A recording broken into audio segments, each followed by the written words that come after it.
Fantasy baseball is back, and that means it's time to get back into that waiver wire. In this video, we're going to go over 5 hitters and 2 pitchers that should be widely available and just oozing with potential upside. We want to swing for the fences at the beginning of the season, so we're on the look for players with the highest rest of season upside, for guys that can turn into valuable starters for our squads all season long. Let's not waste moves on a boring vet that just got off to a hot start. Let's go chase that upside and find a difference maker on the wire. I'm Chris, and welcome back to Number 2 Sports.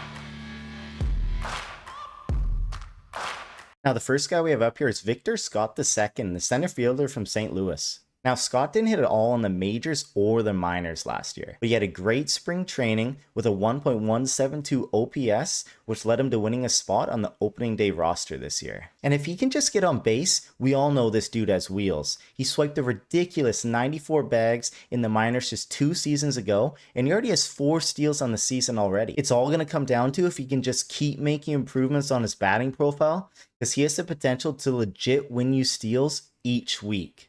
He just needs to get on base. That's it. So let's stay in St. Louis here with the second guy I'm recommending, the chocolate bar man, Lars Nootbaar. Now, he unexpectedly claimed the leadoff spot over Mason Wynn. Wynn had a terrible spring training going 4 for 50, which led him to starting the season off in the 9-hole.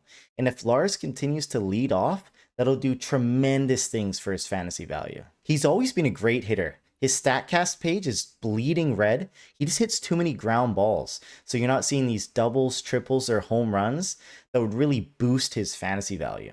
If he starts to push up his launch angle and starts turning those grounders into line drives, turning them into doubles, and maybe pushing 20, 25 home runs, he will be amazing. Injuries have really derailed his career so far, but you have to remember he's still only 27. So if he can put that injury stuff behind him and have a healthy season for once, I think the sky's the limit. If he maintains his leadoff spot, St. Louis has an improved group of hitters behind him. He's going to rate counting stats all year long, and I think he'll be a fantasy stud. Get torqued with Spencer Torkelson, the first baseman of Detroit, for my third recommendation. Now, what if I told you there's a 25-year-old former first overall pick with a 31 home run season already under his belt, just floating around on your waiver wire? You'd probably say, yeah, right. But that's what Spencer is. He was just so bad last year, he couldn't even stick in the majors, and I think the fantasy community just kind of wrote him off. Now, don't get me wrong, he is absolutely zero floor, but the start of the season looks very promising, and you'd be hard-pressed to find a guy on the wire with the potential upside that Spencer could bring if he's finally putting it all together. And remember, all we're doing is chasing upside right now, and there's no denying that Spencer's oozing with potential, and he could end up being one of the best value pickups or late round draft picks of this season. Okay, so quick disclaimer here. I know some of these guys would have been scooped up immediately in super competitive leagues. I wanted to get this video out earlier, but stuff happens, got busy with dad life.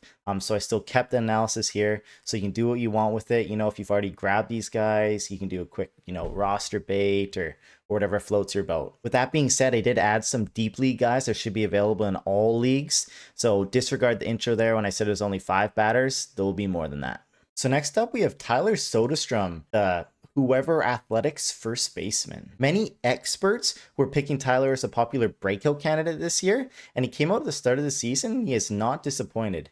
He's a 23-year-old former first-round pick, and he's been absolutely taking the cover off the baseball the first few games of the season. He's quickly established himself as an everyday player with the A's, and with their lineup getting slightly better and the move to the new ballpark that's playing like they're in Colorado, I think the sky's the limit for him. His barrel rate and hard hit percentage last year would have been top 20 in all of Major League Baseball if he just had enough hits to qualify. So all he needs to do is keep his strikeouts manageable, and he's going to be a solid starter for fantasy squads all season long. Now, keep in mind he's young, and young hitters tend to go through ups and downs throughout the course of the season, and especially if they struggle against the off-speed cheetah like Tyler does. But again, we're chasing upside, and he's the definition of it. In the 5-hole, we got Otto Lopez, the middle infielder out of Miami. Lopez quietly batted .271 with 20 steals in 117 games last year, and the guy just always puts the ball in play. Now, he might not be the best fit for everyone. He'll be best suited for leagues that count batting average and OBP. As you can see with the theme of this video, he still is only 26-year-old, so maybe there's some untapped potential that he's finally figured out in the offseason this year. I think he has the potential to turn into a nice fantasy player, but again, if he goes through a prolonged cold streak and it's just doing squat all, I wouldn't hesitate to drop him to pick someone else up off the wire that could help us in other areas. So this one's going to be one of the first deep league ads. He's only 7% owned in Yahoo. Iron Paris, the second baseman off the Los Angeles Angels. So I know it's a small sample size, but I think he's been the best Angels hitter so far this year. And in classic Angels way, they've pretty much benched him like 4 of the first 6 games. So he's doing all this work as either a pinch hitter or a defender replacement late in the game, which makes it even more impressive. Having to come in essentially cold into a game late in the 6th, 7th, 8th inning, and then picking up multiple hits is not a small feat at all. He's a former 2nd round pick way back in 2019, and he's touted for his impressive speed and contact ability. He's like the perfect person you'd want leading off for your club, as long as he keeps getting on base. He recently worked with Aaron Judge's hitting guru in the offseason, and so far it looks like it's paid off. He's had a great start to the season, so let's hope he just gets some regular playing time. I think he could definitely be a starter down the road, so it's someone you need to keep your eye on, throw him on the watch list. Runfrigo and Moncada actually got hurt in Friday's game, so if that doesn't lead an open spot to playing time for him, that's just ridiculous. So definitely watch him in the short term and see if he can keep making improvements on his batting profile. And again, I think he could be really useful for the rest of the season. Okay, I swear I'm not a St. Louis fan, even though it looks like I'm the biggest homer ever, recommending 3 of them in this first video. But next up on the list is Jordan Walker, the right fielder. Now again, he's a former top prospect that's kind of being forgotten about in the fantasy community because he has struggled to make any sort of impact in his time in the majors so far. But this year he's been hitting well, taking walks, attempting steals, and smashing the ball with great exit velocity. He shortened his swing in the offseason and looks to be paying dividends so far. He's still only 23 years old and has all the physical abilities to be a great power hitter in the MLB. I'd rather take the risk, add him now, than sit around waiting to see if this is real and someone else grabs him and then you miss out on a breakout. Progression isn't always linear. Maybe people were just 3 years late to the party on him. You never know. But I'd rather have him on my roster for a few weeks to see if this breakout is real than risk losing out on him. The first pitcher we have up is Kris Bubic from the Kansas City Royals. Kris was lights out against the Brewers on Monday, striking out 8 against 6 scoreless innings, and he only let up 1 hard hit ball all night. The 3 singles he all gave up were super soft, super weak, all topping out at 74 miles per hour. So really, he was in control all night long. He beat out Daniel Lynch for the last starter spot out of spring training, and so far it looks like to be the right decision. One of the biggest things for me is he has RP eligibility, so people that are punting saves or in daily lock lineups, you can throw him in that RP spot and get an extra start from your starting pitcher, which can be a huge advantage depending on your league format. This guy's going to pound the strike zone all night long, evidenced by his 15 whiffs on 95 pitches. His workload will remain a concern because, again, he's usually been out of the bullpen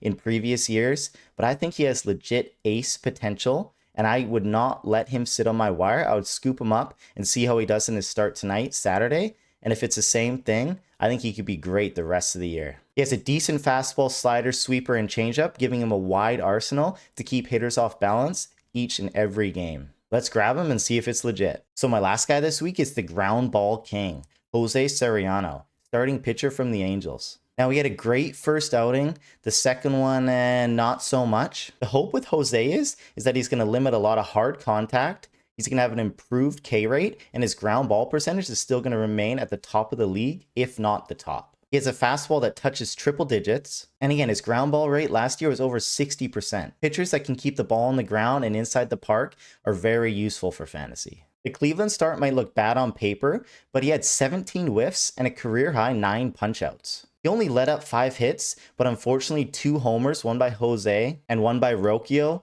kind of did in his night. His stuff is nasty. He has a sinker, slider, knuckle curve, and a splitter, and it just generates whiffs all night long. And I think he's an exceptional pitcher. He just has to have a few tweaks here and there, keep his walk rate down, limit that hard contact, and I honestly think there's an ace under the hood. If you have room, I think he's a great add before his next start in Tampa Bay, because if he has to start like his first one, I think his roster rate's going to skyrocket, and you wouldn't want to miss out. Let's just see if that Cleveland game was an anomaly and he just got unlucky with the long bombs there. But again, he's someone to keep your eye on for sure. I think that's it for this week's video. If you guys like this, make sure to like, subscribe. I'm trying to make a professional mini bat Nerf ball team out of Bangkok. So, you know, any street cred that I can get, the better. I'm going to try and put out a video once a week, so make sure you stay tuned for that. And again, with the punishments, I don't know if you've watched any of my previous basketball ones. We always go over our previous recommendations to see if they're terrible, if they're good or whatnot. I think with baseball, we should probably do it every 2 weeks, so there's a bit more games under the belt. And I'm just going to leave you guys with this inspirational quote of the week. It only takes one wipe to know it's going to take 27, but it takes 2 wipes to know it was going to take none.